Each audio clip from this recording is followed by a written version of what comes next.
Well, hello, church, and happy Reformation Day. Today is a day that most of the world sees and recognizes as Halloween Day, but it is also a day that many people within churches recognize as Reformation Day. Today, on this day, 506 years ago, Martin Luther nailed what was called his 95 Theses to the door of the All Saints Church in Wittenberg, Germany.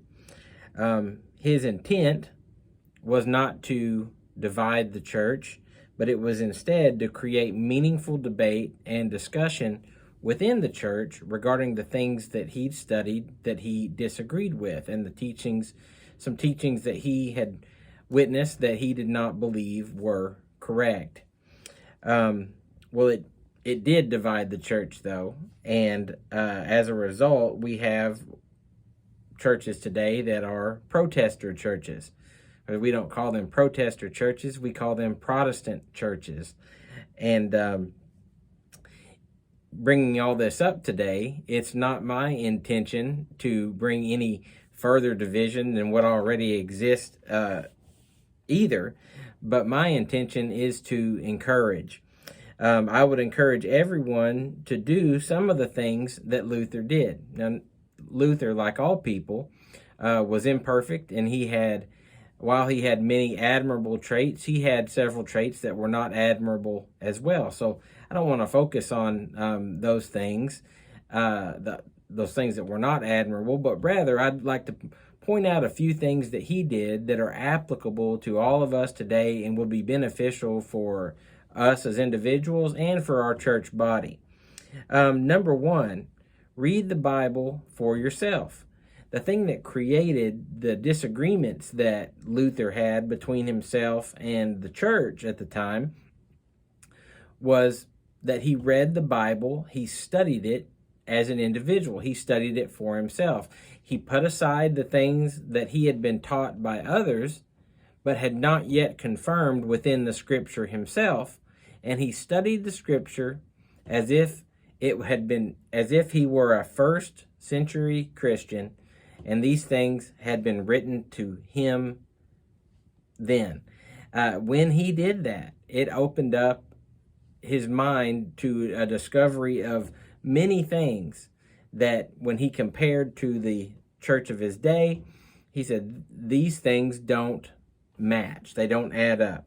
So the same is applicable for us today. We are all, even though we attend worship services and we hear from teachers and preachers, it is still each and every one of our responsibility to read and study the Bible for ourselves. Number two, compare what you read to the teaching of the church. That's what Luther did. Take what you read in the Bible, compare it to the way that we do things and the things that we teach within the church. The Bible we recognize as our authority. The Bible we recognize as the truth above the opinion or the thoughts of man.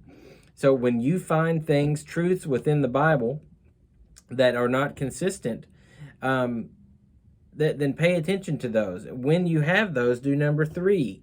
When you see things that are not consistent from what the Bible teaches and the way that we do things in the church today, the things that are taught, create a meaningful discussion based upon what you've studied. That's the greatest thing you can do with that information. Don't cause trouble with it, but rather take that information and, like I said, create a meaningful discussion within the church.